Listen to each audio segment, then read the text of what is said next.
Bueno, de nuevo, buenas noches a todos. Bienvenidos a la clase. Al final de la clase anterior empezamos el capítulo 19, en que ya vemos que la enemistad de Shaul hacia David ya llega a un punto en que habla abiertamente con sus siervos para que mataran a David. Lo que no tenía en cuenta en aquel momento es que Jonatán ben Shaul, su hijo Jonatán, apreciaba mucho a David. Y por esto declaró Jonatán a David diciendo: no oigo. Javiva dice que no oye. ¿Los demás podéis oírme? Sí, podéis oírme. Por lo tanto, parece ser que es un problema particular de Javiva. ¿Alguien puede decírselo mientras nosotros continuamos la clase? Por favor, si alguien puede responderle en privado diciendo qué se puede hacer con esto. Bueno, entonces, Jonatán, el hijo de Shaul, se va a David y le dice claramente: busca a Shaul, mi padre, matarte. Mi padre quiere matarte. Y ahora, alértate por la mañana y permanece en secreto y escóndete. Yo saldré y me pondré al lado de mi padre, en el campo donde tú te encuentres, y yo hablaré con mi padre de ti, y veré qué, y te diré.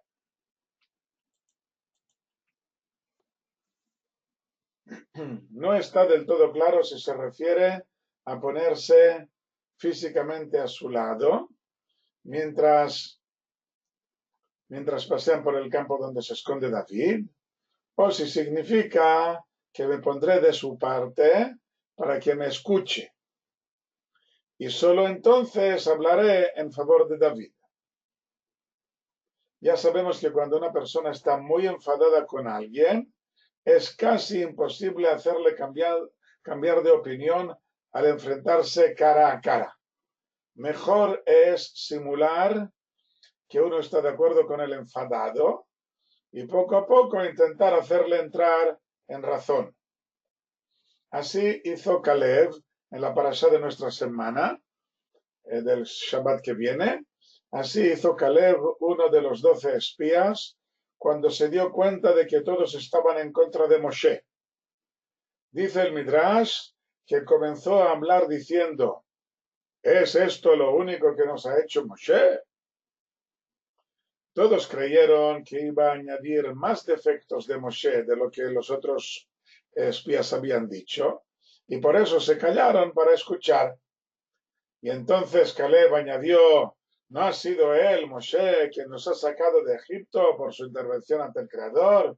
¿No ha sido él quien nos ha proporcionado el maná?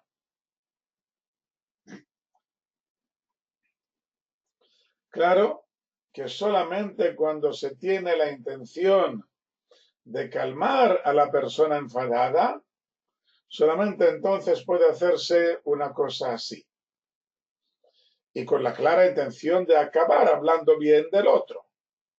Porque si no es así, se convierte en un grave pecado de adular al pecador, al que está enfadado. El mero hecho de estar enfadado ya es un pecado, por lo tanto es un pecador.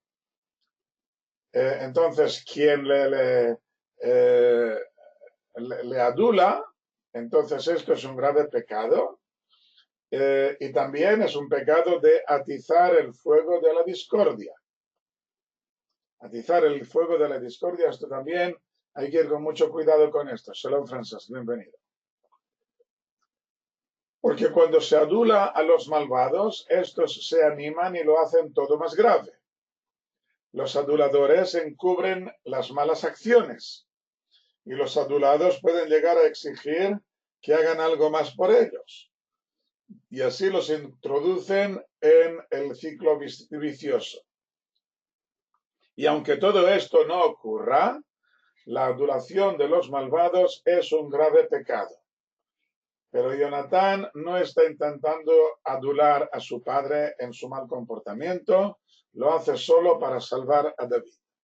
Y esto, como acabamos de ver, esto sí que está permitido hacer una cosa así. Bueno, entonces, versículo 4.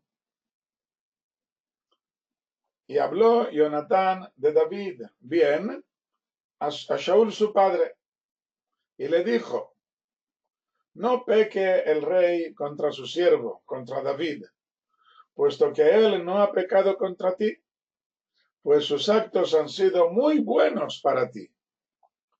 Y puso su alma en su mano, e hirió al filisteo, e hizo el Señor una gran liberación a todo Israel.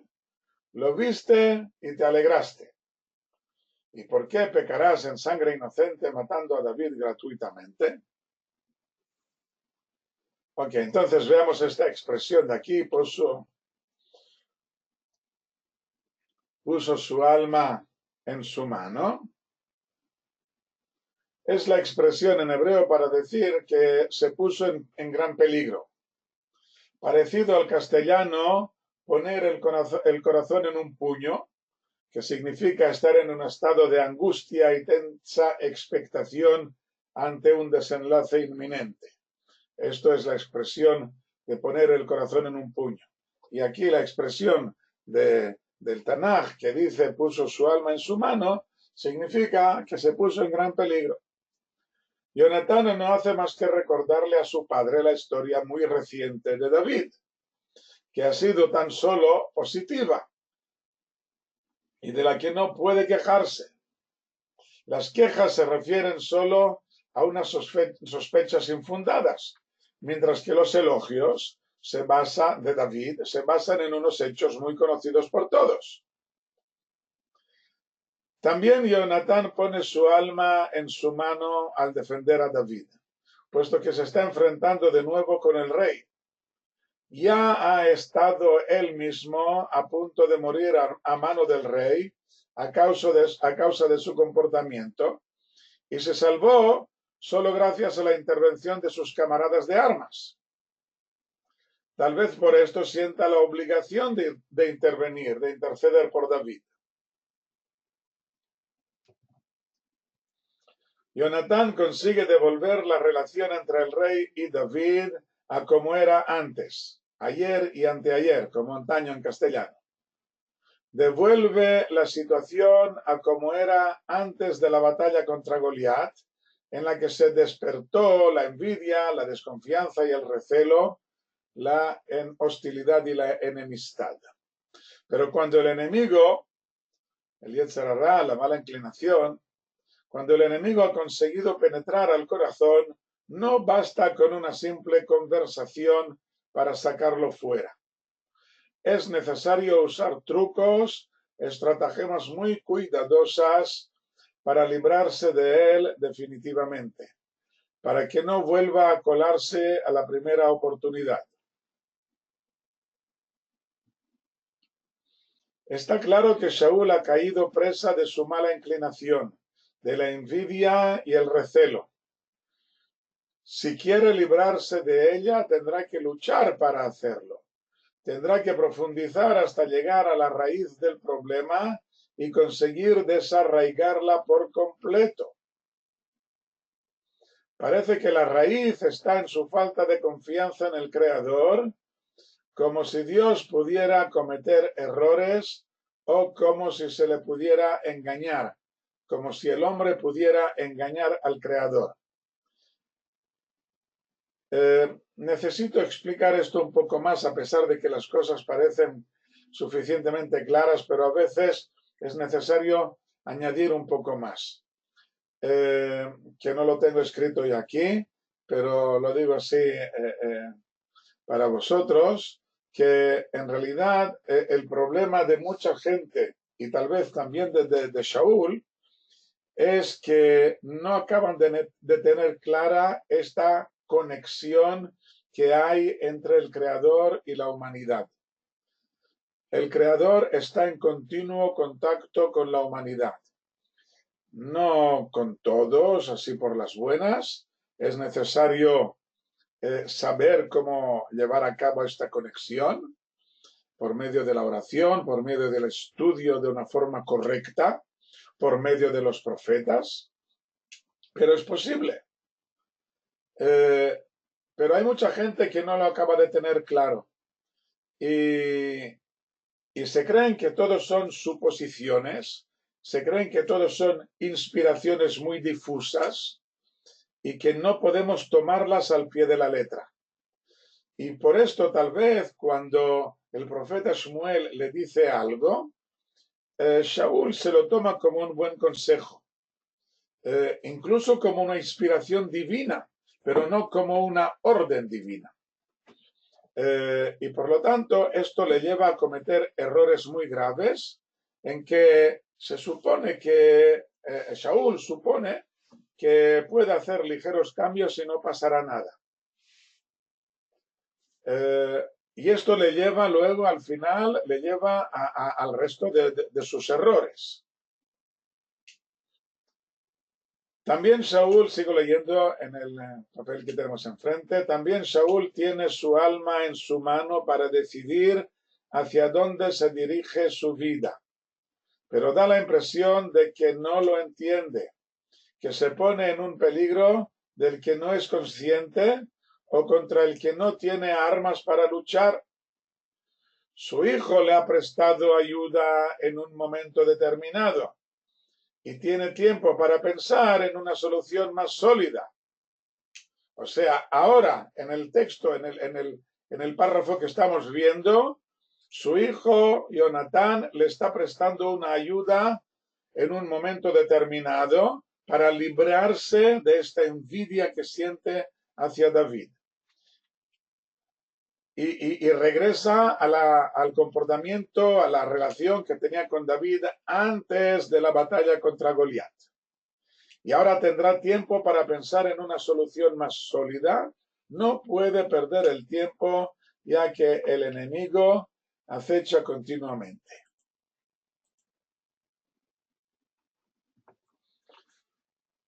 Versículo 6.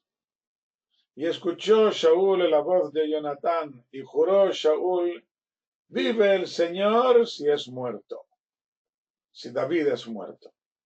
Y llamó Jonatán a David, y le declaró Jonatán todas estas palabras, y trajo Jonatán a David ante Shaul, y estuvo ante él como ayer y anteayer. Veamos esta expresión. Un segundo, hay aquí una pregunta de Lupe. ¿Quieres decir que hay personas como Shaul que no creen en que Dios hable directamente con el hombre? Saben, bueno, creo que lo he explicado ya antes, pero lo voy a añadir unas pocas palabras. Yo creo que la mayoría de los judíos entienden que hay relación entre Dios y entre el Creador y el hombre. Pero estas instrucciones directas por medio del profeta no lo acaban de tener claro. Claro que sí que puede haber una inspiración que me da la impresión de que tengo que hacer tal cosa o tal otra. Pero la profecía no es me da la impresión. La profecía es algo muy concreto, unas instrucciones exactas, a la derecha o a la izquierda. Y esto le cuesta mucho a la gente aceptarlo, porque esto me limita mi libre albedrío, mi libertad de actuación. Cuando le dices a alguien que tiene que hacer tal cosa exactamente, esto te quita la posibilidad de hacer otra cosa. Esto es lo que Dios quiere. Y a la gente le cuesta muchísimo aceptar una cosa así. Y por lo tanto, prefieren suponer que todo ha sido una insinuación, una inspiración o algo así, que me muestra un camino, pero este camino es muy ancho y puedo dar vueltas por este camino a mis anchas sin tener que seguir unas directrices exactas. Y aquí, pues esta es la equivocación de Shaul y de otros muchos que se toman la profecía a la ligera en el sentido este que acabo de expresar. No que nieguen que haya una profecía, pero sí niegan la exactitud de esta profecía. Se lo toman así muy, muy vagamente. Ok, entonces veamos esta expresión. Espero que esto haya quedado un poco más claro. Tal vez podamos ampliar un poco sobre el tema más adelante si queréis. Entonces dice, vive el Señor si es muerto. Otra expresión del hebreo que puede resultarnos algo extraña, aunque no deja de tener su lógica. No es muy frecuente en el Tanaj, pero en todos los casos está claro que se trata de una negación y no de una condición. Vive el Señor si es muerto, o sea, si David es muerto, significa vive el Señor que David no será muerto. Lo mismo en la Torá, en la parashá de nuestra semana, al hablar del pueblo que protestó al oír las palabras de los espías y que se negó a entrar a la tierra prometida. Dice así el texto, en el capítulo 14 de Bemidbar, Números, porque todos los hombres que han visto mi gloria y mis milagros que hice en Egipto y en el desierto y me han puesto a prueba ya 10 veces y no escucharon mi voz, si verán en la tierra que juré a sus padres, y todos los que me han insultado no la verán. Si verán significa que no verán. Como dice a continuación, todos los que me han insultado no la verán. ¿Entendido entonces esta expresión? Sigamos adelante. Versículo 8. Y siguió habiendo guerra, y David salió y luchó contra los filisteos y los hirió con gran golpe, y huyeron delante de él. Y hubo un mal espíritu de parte del Señor sobre Shaul, y estaba en su casa sentado con su lanza en la mano, y David tañía el arpa, y buscó Shaul herir a David y a la pared con la lanza, y se escurrió de ante Shaul, y la lanza se clavó en la pared, y David huyó y escapó aquella noche. ¿Qué ocurre aquí? A diferencia de lo que vimos en el versículo 9, la clase anterior, del capítulo anterior, el capítulo 9 del capítulo anterior, aquí no dice que estuviera profetizando, que Shaul estuviera profetizando, aquí no lo dice, porque Shaul antes buscaba el contacto con el Creador a pesar de su grave problema, y por esto el Creador impide que le pille David con la lanza a punto de ser disparada, para que Shaul no quede mal. David se va a salvar, pero Shaul puede quedar mal si David se entera de que Shaul quería matarle. Esto fue en el capítulo anterior, en que Shaul estaba profetizando, intentando ponerse en contacto con el Creador. Las cosas han cambiado. La enemistad ha quedado a un punto gravísimo que se despierta cuando menos lo espera. El Creador ya no evita que David se dé cuenta. Shaul tira la lanza y justo en este momento se agacha David y por esto el arma se clava a pocos centímetros de su cabeza y David se salva. David ya no necesita más explicaciones. Rápidamente huye de la casa de Shaul y corre a su casa donde le espera su mujer Mijal. Llegados a este punto debemos puntualizar algo muy importante. El Tanaj es muy crudo a la hora de pintar los defectos de nuestros héroes nacionales. Muy diferente de los libros de historia de cualquier nación que intentan pulir y embellecer las figuras de sus protagonistas. El motivo de esta gran diferencia es que el Tanaj no es un libro de historia, sino un libro de fe, o mejor dicho, de la historia de nuestra relación a nivel nacional con el Creador. Y uno de los temas más importantes es el de examinar nuestros defectos y el modo que tenemos de superarlos, de corregirlos. El rey Shaul es uno de los mejores personajes de nuestra historia, el fundador de la primera monarquía de Israel. El creador no buscó a un criminal o a un desalmado para esta función. O para aquellos que no entienden lo que es la profecía, Shmuel el profeta no se equivocó al ungir al rey Shaul. Shaul estaba lleno de virtudes a un nivel que los líderes de cualquier otra nación no pueden ni soñarlas. Pero el Tanaj viene a fijar nuestra atención en el terrible proceso de paulatina autodestrucción de una persona que no fue capaz de luchar exitosamente contra un defecto, un grave vicio, del que muy poca gente puede alardear de estar completamente libre, la envidia. La completa mayoría de nosotros, por no decir todos nosotros, la tenemos en mayor o menor grado. Hay algunos que lo tienen muy, muy pequeñito, una envidia muy, muy pequeñita, y los otros que la tienen muy, muy, muy grandota. Solo que nosotros no tenemos grandes poderes sobre nuestro prójimo y nuestra envidia nos come un poquitín de por dentro sin que tenga mayores repercusiones en la mayoría de las personas. Al igual que todos los otros vicios que tenemos, nos destruyen un poquitín de por dentro, pero como que tenemos pocos poderes, por lo tanto, el poder destructivo de los vicios es pequeño.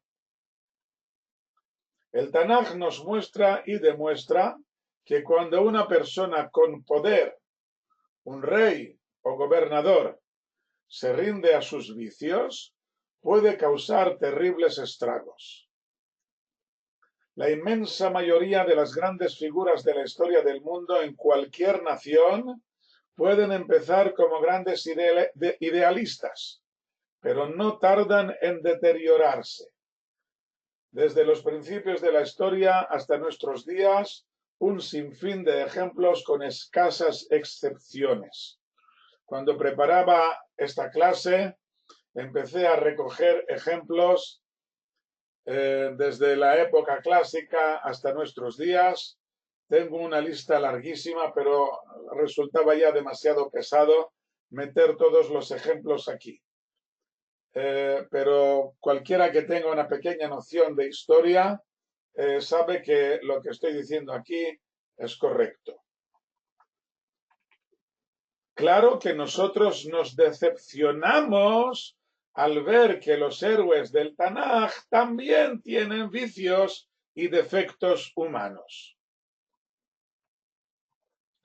¿Qué esperábamos? ¿Unos semidioses como los que gustaban a los griegos clásicos, que en realidad no tenían menos vicios que los humanos?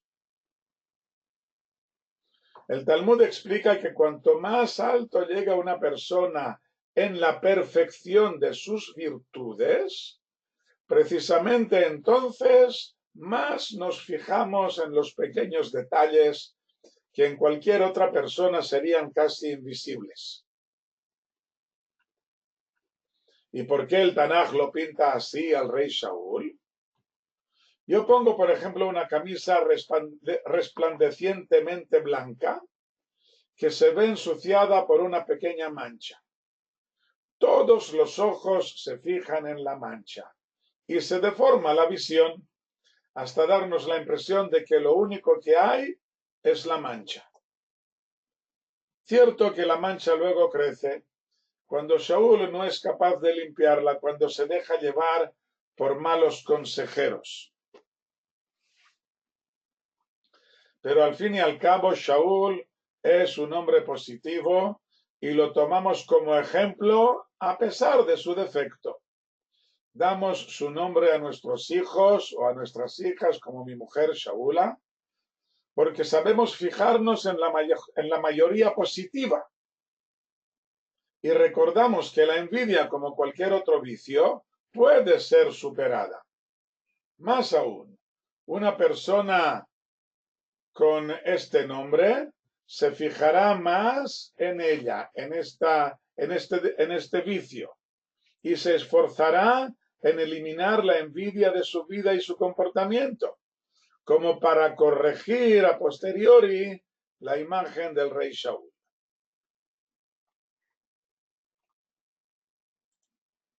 Bueno, volvamos a lo nuestro.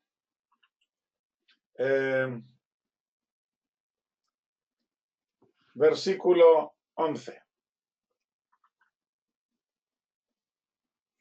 Y envió Shaul mensajeros a la casa de David para aguardarle, para matarlo por la mañana. Y le declaró a David, Michal su mujer, diciendo, si no escapas tu alma esta noche, mañana serás muerto. Esto de escapar tu alma,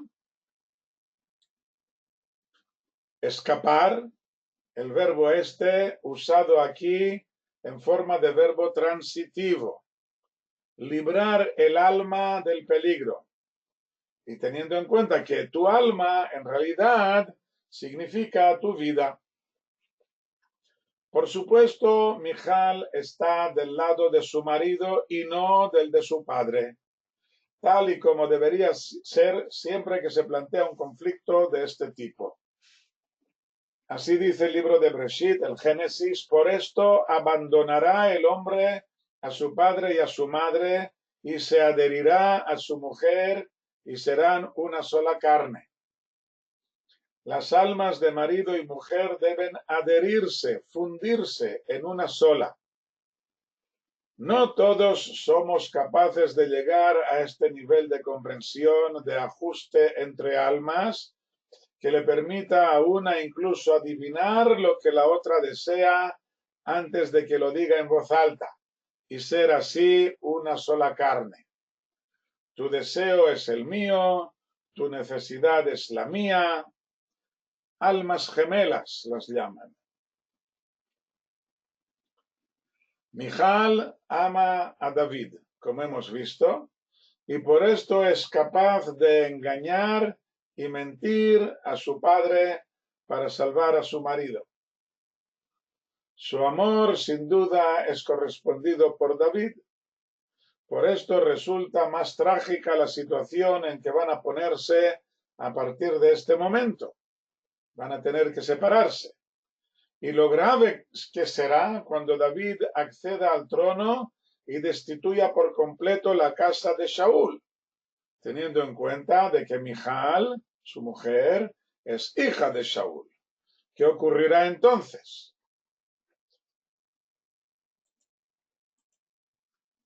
Versículo 12. Y descolgó Michal a David por la ventana.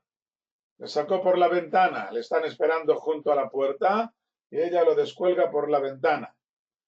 Y fue y huyó y escapó. Y tomó Michal los terafim y los puso en la cama, y la almohada de cabra puso a su cabecera y lo cubrió con ropa. Los terafim eran algún tipo de figura que ya aparece en el libro de Breshit, capítulo 31, cuando dice que Rachel robó los terafim de su padre y los escondió en la montura del camello, por lo que se entiende que no eran demasiado grandes. Pero da la impresión a primera vista de que eran objeto de culto para la idolatría o algo parecido. Al parecer se trataba de un extraño objeto, como ya mencionamos en el libro de Shoftim, libro de Jueces, capítulo 17, que no estaba relacionado directamente con la idolatría, sino con la adivinanza o incluso con la nigromancia. Al parecer tenía la forma humana, aunque no tengo claro cuál sería su tamaño. Las pantallas salen antes de lo que yo hablo. Yo espero un poco a que la pantalla aparezca y desaparezca. Bueno, pero no hago más que leer, Teresa, y si no puedes seguirme con la lectura, pues, con el audio, por lo menos puedes seguir con la lectura, así espero. No sé qué hacer. Ok, sigamos aquí. A ti te sale correcto. Bueno, es extraño que hubiera un objeto así en casa de David. Seguramente sería alguna superstición que había en aquellos tiempos, como ha habido muchas por desgracia a lo largo de la historia. Son cosas que nunca han formado parte del judaísmo oficial, sino que han entrado por la puerta trasera, muchas veces por influencia de las culturas de los lugares en que vivían los judíos. Aquí podría tratarse de algo muy antiguo, puesto que ya viene desde tiempos en que Jacob estuvo en Mesopotamia en casa de su suegro. Al hilo rojo actualmente sí, y al ojo y a los 5 dedos, la palma de la mano, sí, todo esto. En el capítulo 15 vimos que Shmuel no le tiene ningún aprecio a los trafim, puesto que los pone como ejemplo de por lo menos una pérdida de tiempo o incluso de un verdadero pecado, aunque no fuera precisamente de idolatría. De todos modos, Mijal los usa para hacer bulto en la cama de David y pone una almohada de piel de cabra que tiene en el pelo rojizo, con lo que podría parecer el cabello rojo de su marido. De este modo engaña a los emisarios de su padre hasta que David consigue alejarse del peligro.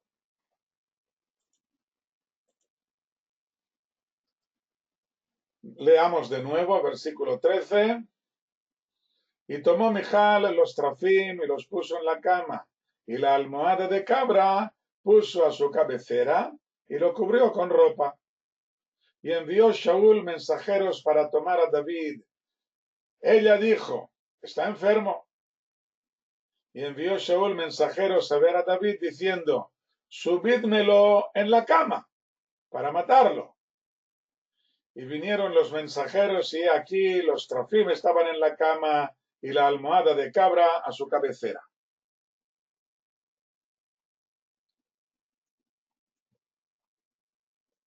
Y dijo Shaul a Mijal, bueno, traen a la cama de David junto con el bulto que habían hecho allí y junto con la hija, con Mijal. Y dijo Shaul a Mijal, ¿por qué así me has engañado y has dejado ir a mi enemigo y se ha escapado? Y dijo Mijal a Shaul, él me dijo, déjame ir, ¿por qué he de matarte?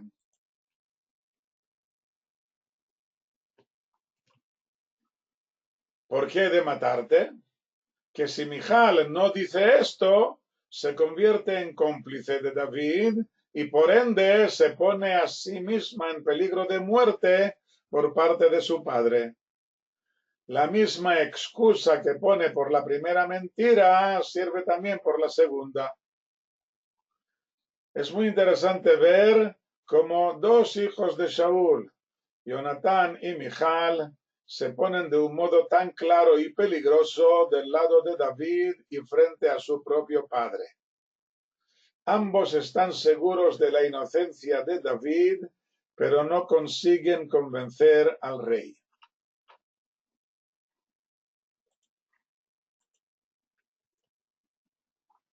Versículo 18, perdón. Y David huyó y escapó, y vino a Shmuel en Ramá, y le declaró todo lo que le había hecho Shaul. Y fue él y Shmuel, y se sentaron en Nayot.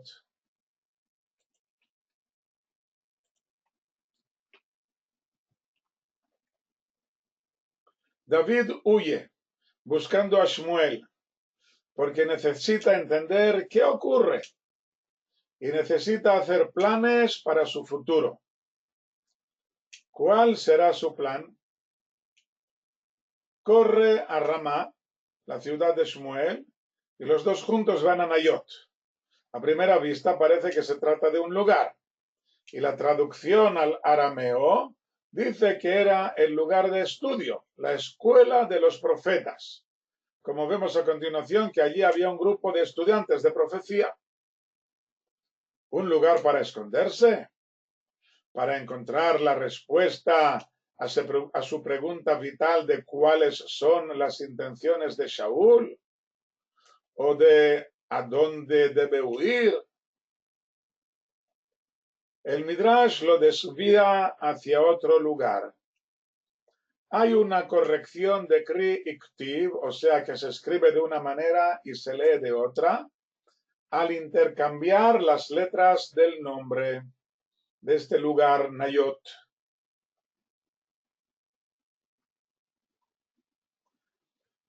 Se escribe Noyat, pero se lee Nayot. La forma escrita nos insinúa, dice el Midrash, cuál era el tema que iban a estudiar juntos, puesto que su raíz es Noy o Navé, que significa oasis o lugar muy hermoso. El profeta y el futuro rey se olvidaron de la persecución y del peligro en que estaba David para intentar averiguar en qué lugar exactamente debía construirse el templo. Sus únicos planes son los planos del templo. Es lo único que les interesa.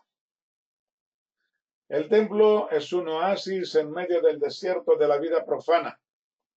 Un lugar en que podemos saciar nuestra sed espiritual, la sed que siente toda persona humana como criatura hecha y formada por el Creador, de ponerse en contacto directo y consciente con su Creador.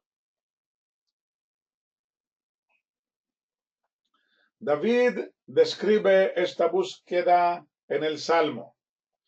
Como un ciervo que anhela las corrientes de agua, así mi alma te anhela, Dios. Tiene sed mi alma de Dios, del Dios vivo. ¿Cuándo vendré y seré visto a la faz de Dios? Salmo 42. Y veremos el significado de este seré visto a continuación. Francesc, te contestaré tu pregunta más tarde. El templo es también el lugar más hermoso del mundo. Desde Sion, perfección de hermosura, Dios ha aparecido. Salmo 50. No tan solo por su arquitectura espléndida y resplandeciente, como la describe la Mishnah en el Tratado de Midot, sino también por la quinta esencia que había en él. Como dijo la reina de Sheba, de Saba, cuando vino de visita. Recuerdo que cuando yo estudiaba en la Yeshiva en Jerusalén, visitaba a mi rabino, el Rabbi Eliyahu Avihail, fundador de Amishav para el retorno de los desperdigados de Israel, y a cuya alma dedicamos estas clases, que murió hace pocos años.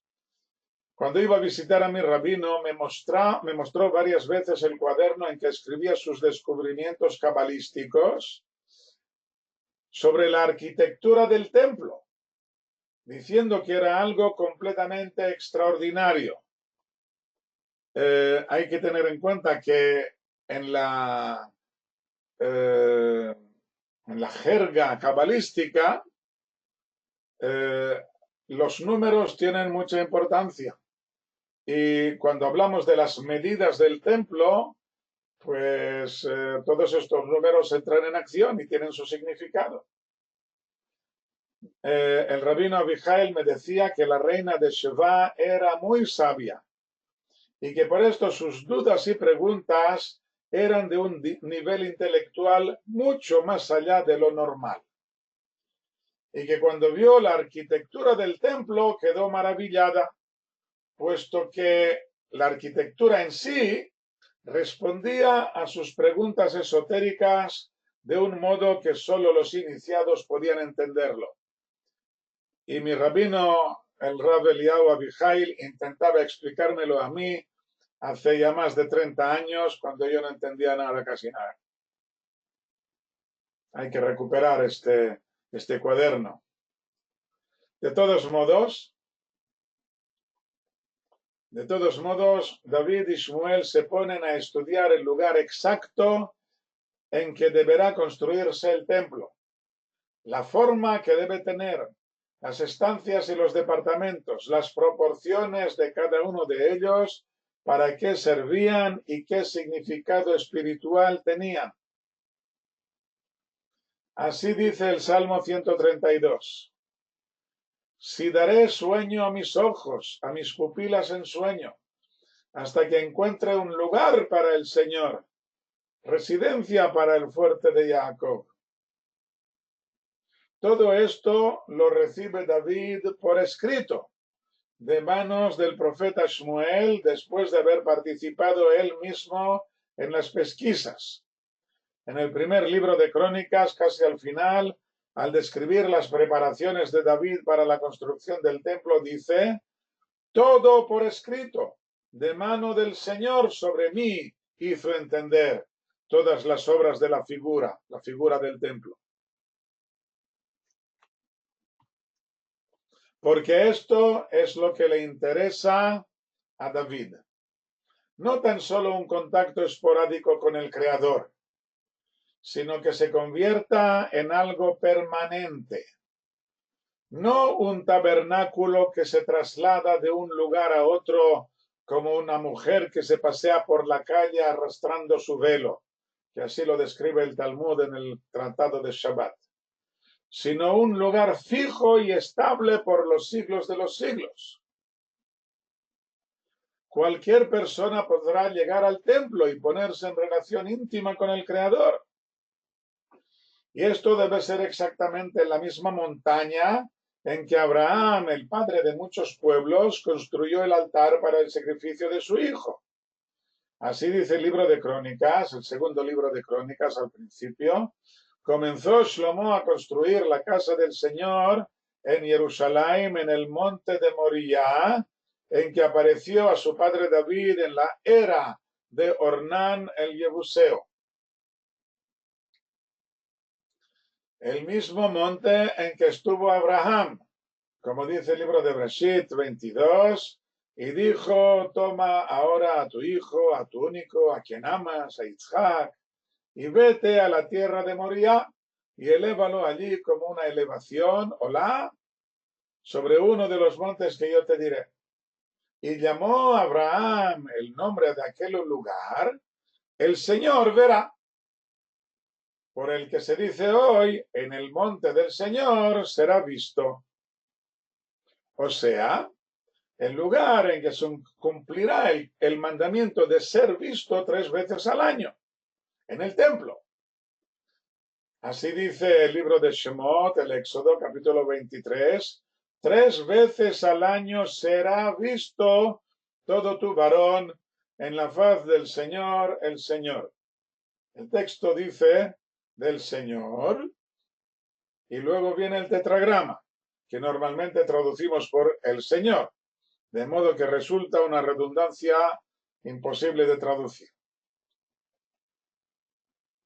En hebreo dice: Shalosh pamim beshana yera'e kol zechurecha et pnei ha'adon Adonai. 3 veces al año será visto.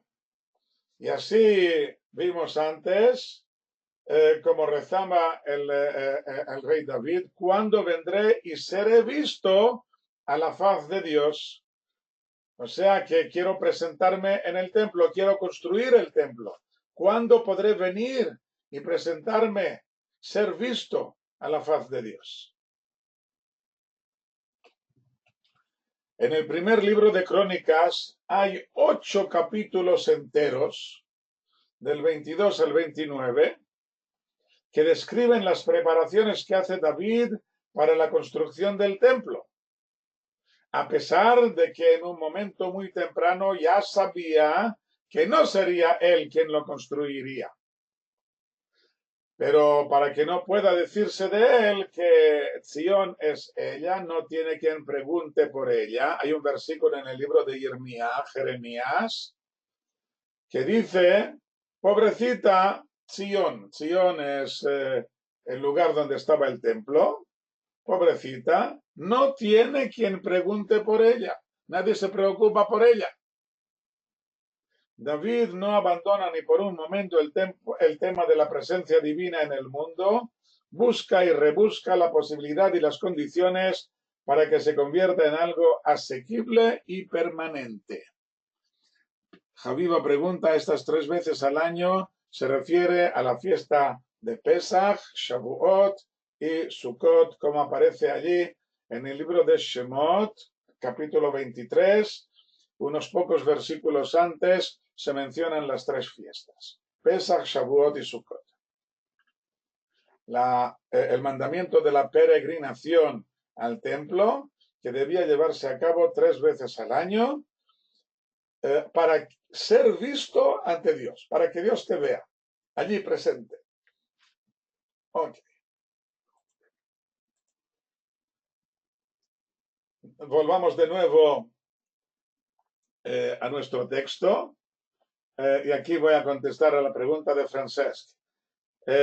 Pregunta así, ¿podía el rey de Israel matar a quien quisiera a su antojo? ¿No había ningún contrapoder que le limitara? Pues no había ningún poder que le contralimitara, que le limitara, ningún contrapoder, pero en teoría su función tiene que quedar bien con el pueblo, por supuesto, no puede hacer lo que le dé la gana.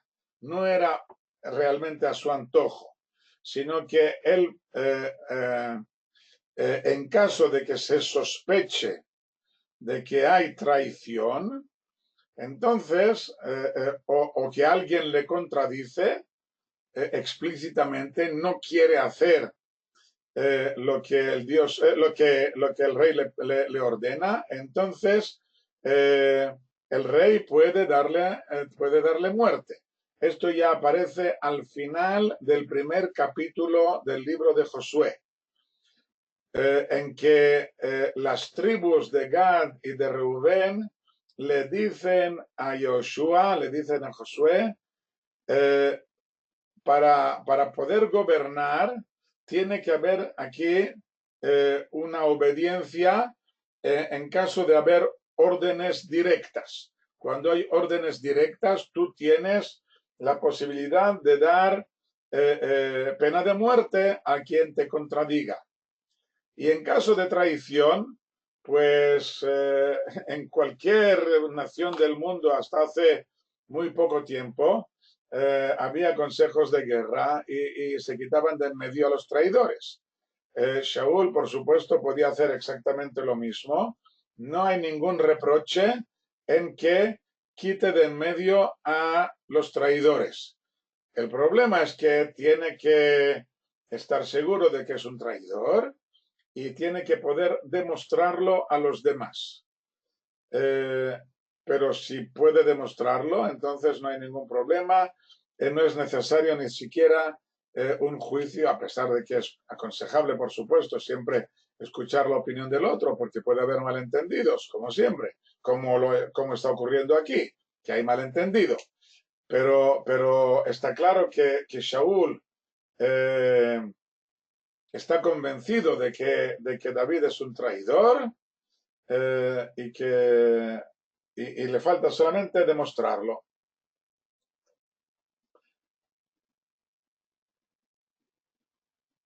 Volvamos a nuestro texto, versículo 19. Y se declaró a Saúl diciendo, he aquí, David está en Nayot, en Ramá. Y envió Saúl mensajeros para tomar a David y vio al grupo de los profetas profetizando y Samuel de pie entre ellos, y estuvo sobre los mensajeros de Saúl el Espíritu de Dios, y profetizaron también ellos.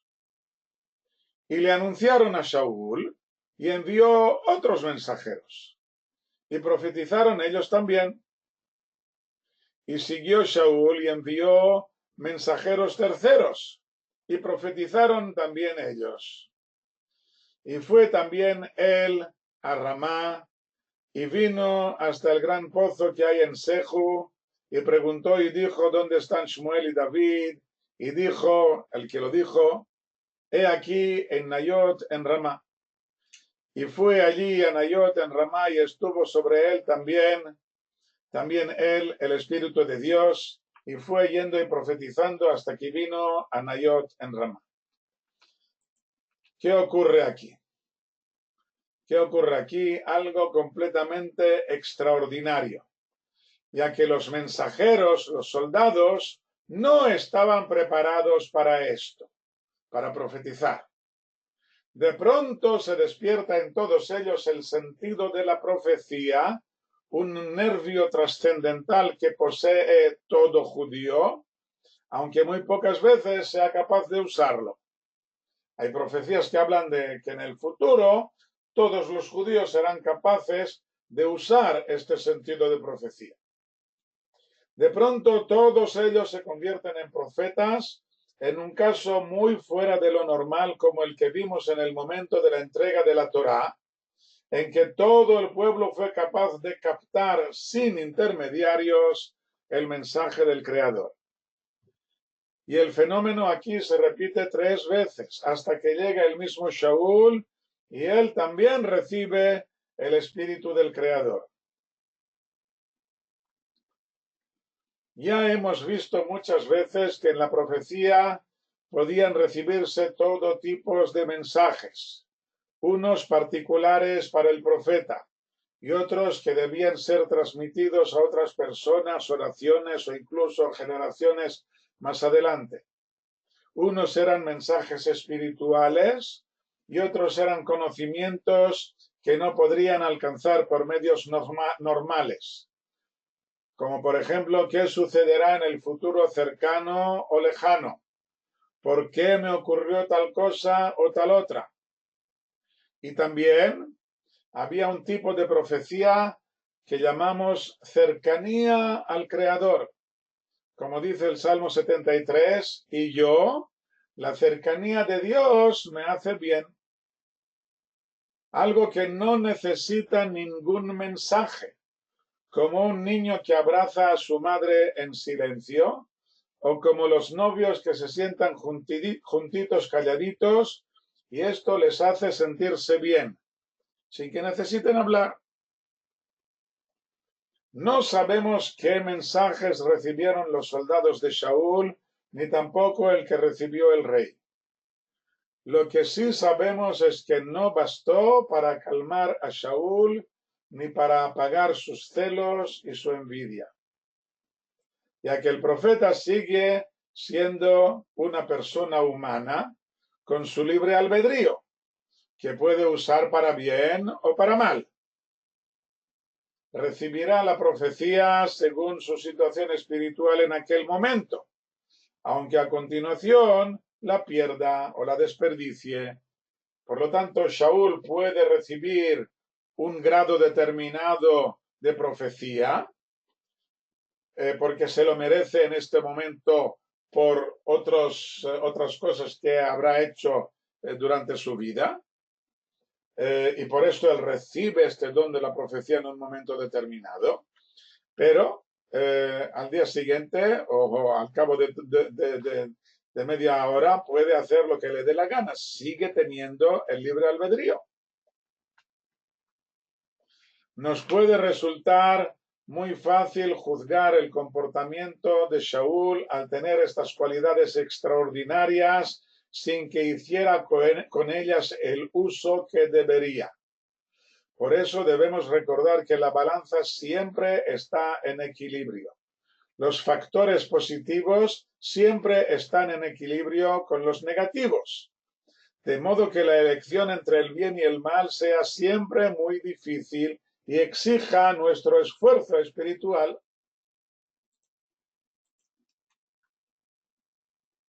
Versículo 24. Y se despojó también su ropa y profetizó también él delante de Shmuel y cayó desnudo todo aquel día y toda la noche. Por eso dicen, ¿acaso también Shaul está entre los profetas?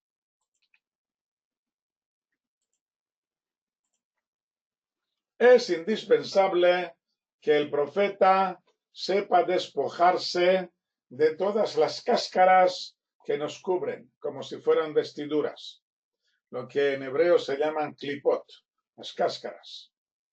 Los cabalistas y los libros hasídicos hablan muchísimo de estas cáscaras.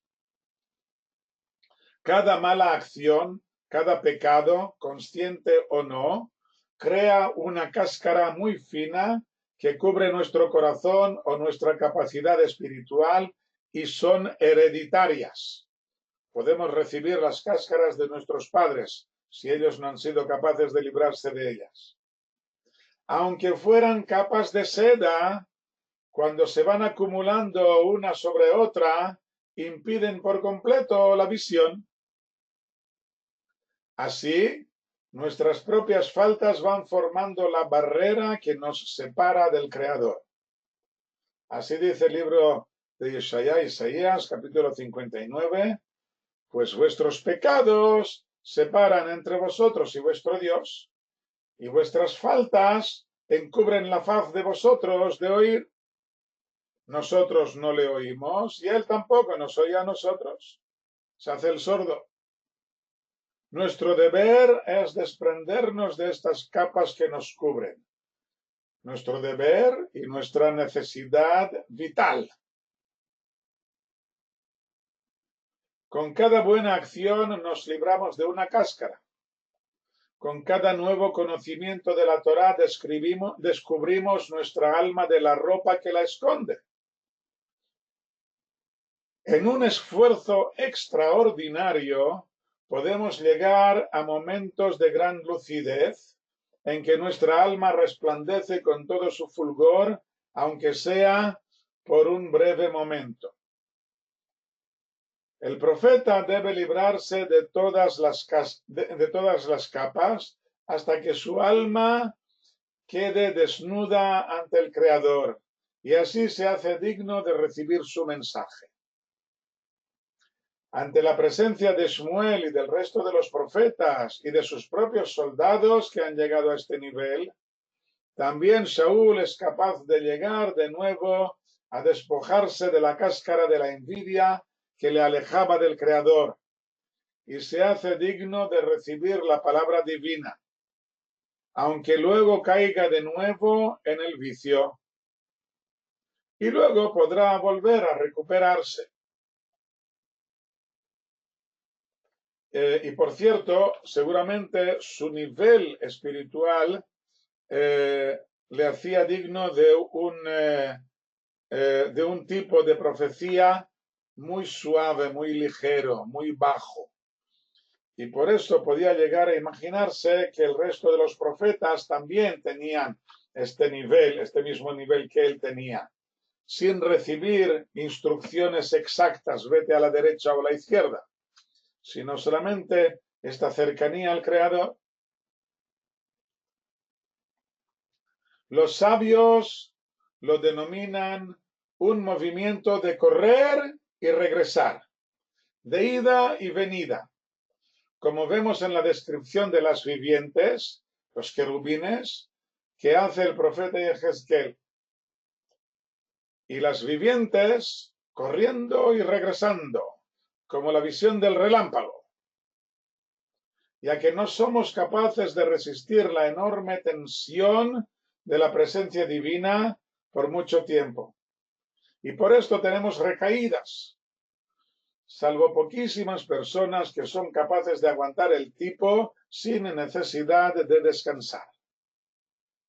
Shaul consiguió quedarse en estado de profecía durante todo el día y toda la noche. Y vemos de nuevo la pregunta que se hicieron ya los que le conocían cuando se encontró con un grupo de profetas en la colina, capítulo 10.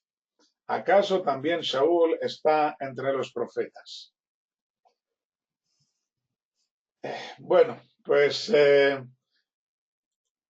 este es el estado en que están las cosas, en que Shaul recibe incluso la profecía del Señor.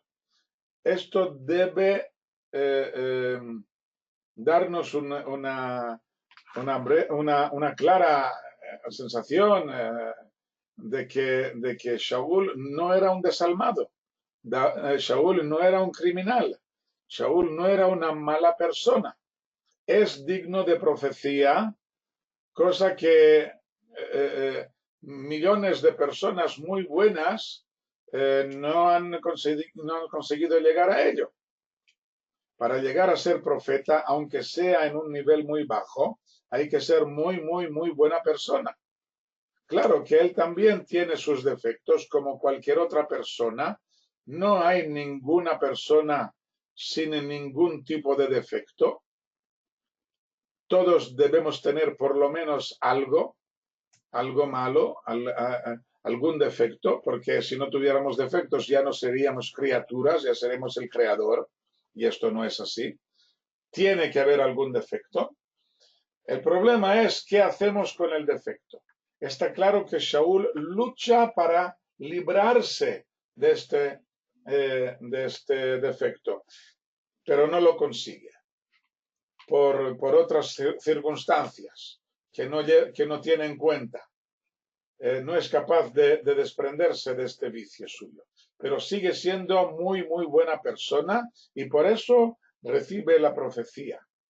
De nuevo, como ya digo, aquí lo que hace el Tanaj es resaltar los defectos para que aprendamos de ello, para que nosotros hagamos nuestras cuentas si esto es lo que le ocurrió a Shaul, que era tan bueno y que era profeta, que consiguió esta cercanía con el Creador y a pesar de ello tenía este defecto, pues cuidadito con nosotros, que no nos dejemos llevar por nuestros defectos, más aún tendremos que luchar para librarnos de ellos.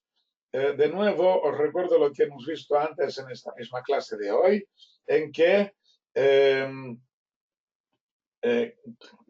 cuanto más alto sea el nivel espiritual de cada uno, más nos vamos a fijar en pequeños detalles que en los demás no tendrían ninguna importancia.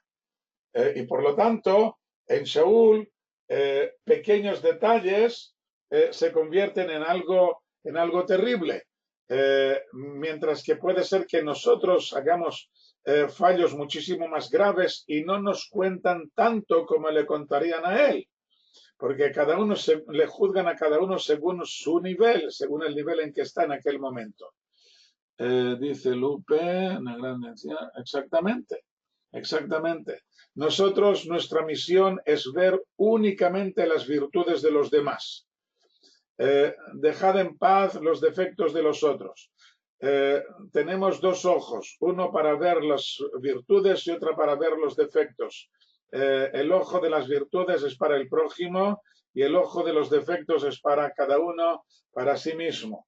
La mayoría de la gente lo hace todo al revés, ve solamente sus propias virtudes y los defectos de los demás. Esto es una visión completamente incorrecta, va en contra de todo lo que nos enseña la Torá y el Tanaj, completamente en contra.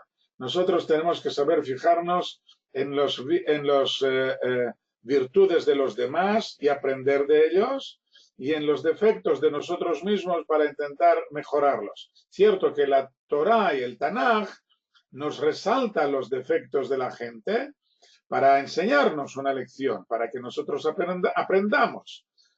Ok, hasta aquí la clase de hoy. Espero que haya sido de vuestro agrado y nos veremos la semana que viene si Dios quiere. Shalom, shalom, buenas noches.